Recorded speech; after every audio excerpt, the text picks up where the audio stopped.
Moving on to the next lecture, presenting one of the most fascinating areas in industrial biotechnology, which is enzyme technology. Enzymes are nature's catalysts, and through biotechnology, we have learned to harness their power cleaner, faster, and more sustainable industrial processes. Now, what is enzyme technology? Enzyme technology is simply the application of enzymes, which are biological catalysts in industrial processes. Unlike chemical catalysts that often need high temperature or strong acids, enzymes work under mild conditions, reducing energy use and environmental impact. That's why enzyme technology is central to sustainable manufacturing today.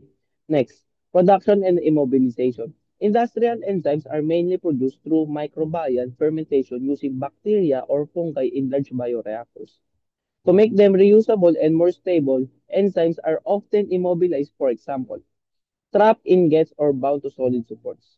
This allows industries to reuse them for multiple production cycles and saving both cost and time. Recent advance like protein engineering and directed evolution let scientists design enzymes with improved stability and activity. Now, we can use AI tools to predict and build new enzymes before testing them in the lab. This innovation moves us closer to a future which all major industries rely on biocatalysts instead of harsh chemicals. So, next slide. So, moving on to the major industrial applications, enzymes are used across many industries. In the food industry, amylases convert starch into sugars and proteins help make cheese. In textiles, cellulases are used for the stonewash look in denim. In pharmaceuticals, enzymes like penicillin, acylase help produce antibiotics. And in biofuel, cellulases break down biomass into sugars for ethanol production. Next, one of the biggest contributions of enzyme technology is its role in sustainability. Enzymes replace harmful chemical catalysts, allowing industries to operate under mild conditions, using less energy and water. This supports green manufacturing and aligns with global goals for environmental protection and sustainable production. Enzymes also help promote the circular bioeconomy, where biological waste can be reused or converted into valuable products.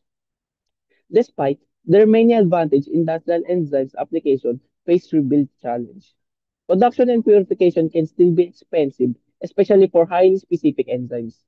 Some enzymes are sensitive to heat, pH, or solvents, making them unstable in large-scale reactors. Strict, strict regulatory requirements for pharmaceuticals and food-grade enzymes can limit commercial application. Overcoming these barriers requires collaboration between biotechnologists and chemical engineers. Research in enzyme technology continues to evolve rapidly. Scientists are now using AI and computational modeling to predict enzyme structure and design better catalysts even before they are made in the lab.